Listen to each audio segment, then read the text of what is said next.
Good evening, everybody. Welcome back to the channel. Thank you all for tuning in. So tonight I want to go over my top 10 favorite live albums. I do want to put a sort of asterisk next to this one. I try to keep this to just live albums that I own. And honestly, I don't own all that many. I'm I'm not a big live album person. Every now and then I'll pick one up or listen to one, but I don't generally go to live albums very often. So, with that in mind, I know there's a lot of really great live albums out there that are probably not going to be on my list because I don't own them. Like I've actually never listened to any of Rush's live albums yet. Um, oh, I know I'm forgetting some very popular ones that are out there, but I'm pretty much keeping this just to the ones that I do own. With one exception, um, I'm gonna in number 10. I'm gonna slide in Unleashed in the East by Judas Priest. I don't own this one. A friend of mine had it years ago, and I used to listen. He let me copy it on my computer, and I used to listen to it, and I really dug it. I thought it was one of the better live albums I had. I've just never really found it um, out there when I was like wanting to get it or willing to pick it up. So I don't have it yet, but I do want to slide that one in at number 10. Number 9, I have Collective Soul's Home. This is their live album with the orchestra, the Atlanta Symphony Youth Orchestra. Um, and I do think that this sounds much better than the S&M Metallica live albums with the orchestra. I just think it works better with Collective Soul's music than it does with Metallica. At least to my ears, it does. There's some really cool versions of tracks on here. I kind of dig the version of Precious Declaration quite a bit.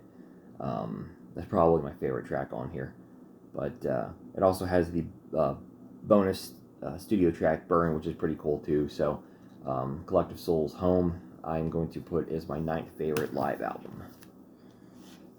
Number 8, I have Aerosmith Bootleg Live. Aerosmith has a number of live albums, and this is the only one that I really care that much for, to be honest with you.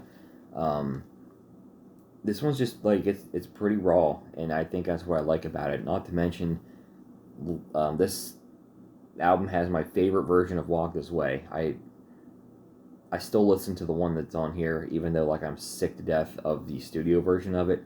I also think the version on this album of Last Child is really cool too. But this is a pretty fun listen. It's just like really raw, and I think that's kind of why I like it. All right, coming in at number 7, we have Kiss Alive 3. Obviously, as a big Kiss fan, you knew they were going to be on this list somewhere. And spoiler alert, this is Kiss is the only band that's going to appear on this list more than once. I have Alive 3, and another spoiler alert, Alive 2 is actually not going to be on here. So anybody who was looking forward to that one, I mean, I like Alive 2, but I find myself going to 3 a lot more often. I think there are some things I wish they'd have done differently with Alive 3. I wish they would have kept it with kind of the double disc live album that they were doing with Alive 1 and 2. And I wish they wouldn't have done any repeats. Songs like Deuce and Watching You, Rock and Roll Night, Detroit Rock City. You know, those songs were done on earlier live albums, on Alive and Alive 2. And there's plenty of material that Kiss could have loaded up a live album with since Alive 2. So I don't really feel like they needed to be on there. But this album does have a lot of great renditions. I don't dislike the renditions of those songs. I just kind of wish that maybe they would have plugged in some other tracks instead. I love the way that it opens up with Creatures of the Night. I love I Was Made for Loving You on here. It's just a really awesome, heavy version of that track. Lick It Up is the same way. It's a really awesome, heavy version of that song as well. And my favorite version of I Love It Loud is on Alive 3. So for all those reasons, I got to stick Alive 3 in the top 10, coming in at number 7. Number 6, I'm going to go with Twisted Sister, live at Hammersmith.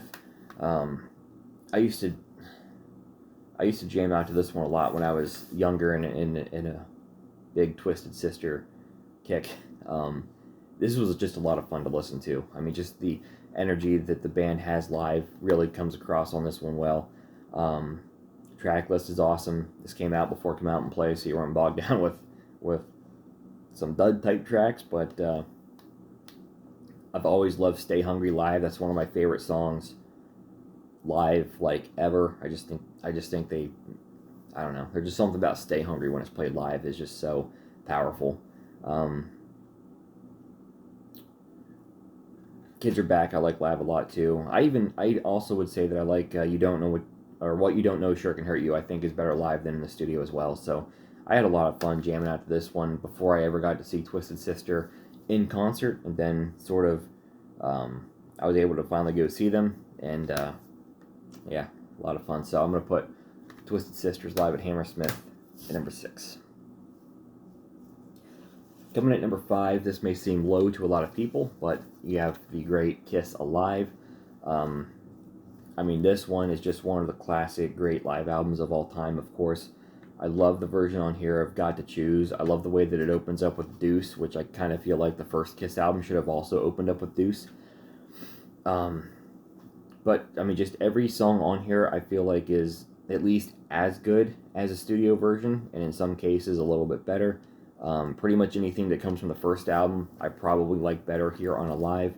Got to Choose, I mean, I love Harder Than Hell, but I think I do slightly prefer the live version of that one. Yeah, I don't know what else I can say about it live that hasn't already been said. It's just a great live album, certainly one of my favorites, and certainly one of the iconic great live albums of all time. Alright, now this next one, this is probably the only live album that I've actually bought in like the last 10 years, to be honest, because I heard this and I was just blown away by how it sounded. Led Zeppelin, How the West Was Won. It just sounded so tight and clean, and it just was so fun to listen to. I loved the fact that they did have some interesting tracks on here, like Braun Your Stomp. I was happy that song was on here because I love that song. That's the Way, And then the version of Moby Dick on here was that's like 19 minutes and 20 seconds of pure John Bonham awesomeness. So this was a lot of fun to listen to. It's not often, especially anymore, that I come across a live album that is just like absolute must hear. I must go out and buy it. But this one was, and I just happened to find it in a thrift store not too long after I heard it for the first time, and I made sure I snatched that right up. So I'm going to put Led Zeppelin's How the West Was Won at number 4. Now this is probably definitely a biased pick for me, but I'm going to put One Wild Night from Bon Jovi at number 3. I've always loved this one. A lot of great tracks on here that span their career up to this point. It was released in, obviously 2001, so anything from 01 on back. It's got a nice selection of. I've always loved the version of Someday I'll Be Saturday Night live. I think that's another track that I seem to always prefer live than I do the studio version. Rockin' the Free World is a really awesome cover on here. I do like the version of In and Out of Love quite a bit. I Don't Like Mondays is another great cover that's on this one as well. Plus the remix version of One Wild Night. Not quite as good as the Crush version, but still pretty cool and worth checking out. And then, of course, classics like It's My Life, Living on a Prayer, Bad Name, Wanted Dead or Alive, Keep the Faith. They're all here. They're all awesome. And this is probably, it's in my top 3. This is definitely, I would say these top 3 live albums are most definitely the ones I listen to the most. So, How the West Was Won at number 4 is like the one that, like the only live album I've actually bought in the last 10 years that has actually really blown me away. And then these top 3 are the ones I definitely go to the most. Number 2, I have AC/DC Live. I've always loved this one too. First of all, Brian Johnson sounds awesome singing Bon Scott's tracks on here. It's just like Brian was just meant to take over the band. And I don't, like with Van Halen, there's so much competition between Dave and Sammy. And, Sammy always likes to boast that Dave couldn't sing his songs live. And to be honest with you, I think Sammy sounds silly singing Dave's songs live. Like, he likes to boast how much better his voice is than Dave's. And he may have the better range, but he just doesn't sound right singing Jump. Never could get into Sammy singing Jump. But with AC/DC, it's like Brian Johnson was just meant to take over after Bon Scott because he sounds so amazing singing like 30 D's Done Dirt Cheap and You Shook, or yeah, that's a Brian Johnson song. I mean, Highway to Hell. And this was actually the first AC/DC album that I ever owned, was AC/DC Live. Um, I guess I have to take that back. I did buy this because I gave this album away years ago, and then I found this in a thrift store and I got it again. So I did buy this within the last 10 years, but I actually had previously owned it. And I always liked this one quite a bit. So yeah, definitely one of my go-to live albums. A lot of energy on that one right there. But my favorite live album of all time, we're going back to Kiss, and I'm gonna go MTV Unplugged. I don't know what it is. There's just something about this. I think for one, is the fact that there's not a lot of like the big overplayed hits on here. You got Beth, you got Rock and Roll Night, but otherwise you've got a lot of interesting choices like Coming Home, Plaster Caster, Going Blind, Do You Love Me, Sure Know Something, See You Tonight from Gene's solo album, by like far and away my favorite song from his solo album, Rock Bottom,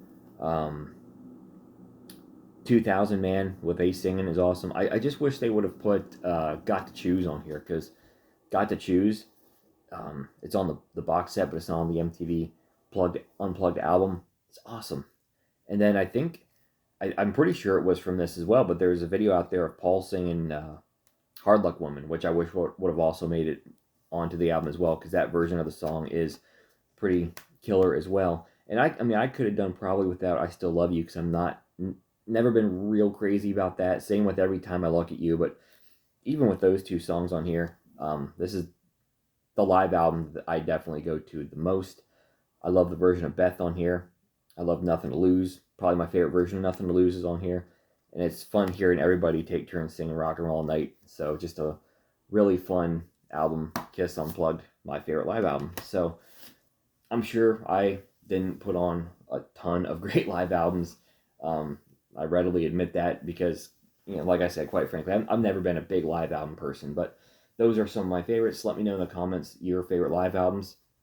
If you like this kind of content, please give me a thumbs up. Subscribe to my channel for more videos in the future, and I'll catch you next time.